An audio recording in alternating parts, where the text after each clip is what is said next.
Viewers, in a big breaking news, tensions erupted along the Pakistan-Afghanistan border as Afghan Taliban forces opened fire from Khost province into Pakistan's Kurram district. In retaliation, Pakistani forces returned fire, leading to confirmed injuries of at least 12 Afghan soldiers. Meanwhile, 19 Pakistani soldiers have been killed in the firing. Viewers, these are the visuals of the cross-border tension between Pakistan and Afghanistan, where at least 19 Pakistani military personnel have been killed. We're being joined by my colleague Gursimran live on the broadcast to get us more updates on the story. Gursimran, the flare at the Pakistan-Afghanistan border that has broken out could mean a lot for India's security situation as well. In fact, at least 19 Pakistani soldiers have been killed during the firing. Tell me more details.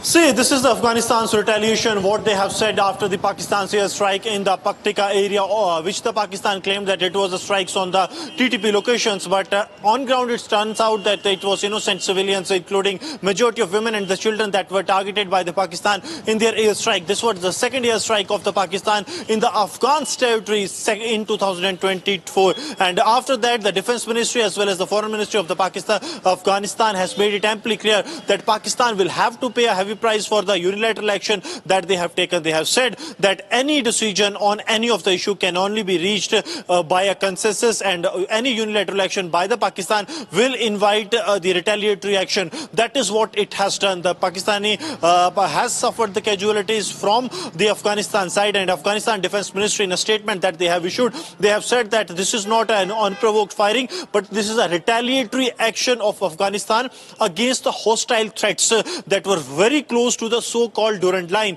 So they have made it amply clear that it has not been done unintentionally, but it was the intentional strikes that Afghanistan has carried out on the Pakistan. And they have said that if the hostile threats persist close to the border, that can be detrimental to the national security and the sovereignty of Afghanistan. Taliban Afghanistan will strike all those hostiles in the neighborhood if needed. So very clear message that is coming from the Afghanistan Taliban to Pakistan, that if you don't... किस दल के थे, हम इस पे विश्वास नहीं करते। इतने छोटे मन के लोग हम नहीं हैं। हम वाजपेयी जी के उस कथन को मानते हैं, छोटे मन से कोई बड़ा नहीं होता।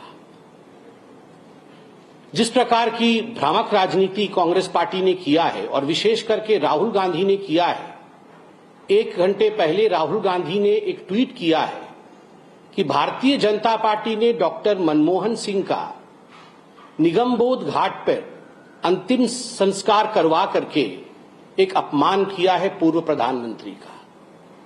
इसके पीछे जो सच्चाई है, उस सच्चाई को भी जानने की आवश्यकता है।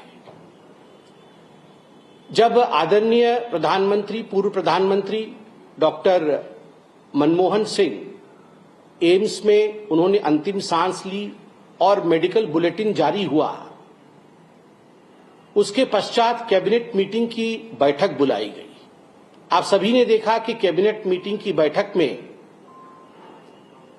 एक शोक संदेश भी पारित किया गया, और शोक संदेश के साथ साथ कैबिनेट ने यह निर्णय भी लिया कि चूंकि डॉक्टर मनमोहन सिंह एक पूर्व प्रधानमंत्री रहे और उनका एक बहुत बड़ा कद है, तो बिफिटिंग हिज स्टेचर, उनके कद के अनुरूप उनका सम्मान होना चाहिए। इसलिए उनके अंतिम संस्कार और उनके मेमोरियल, इन विषयों को ध्यान में रखते हुए एक चिट्ठी कैबिनेट ने कांग्रेस पार्टी को भी और डॉक्टर सिंह के परिवार को भी लिखा।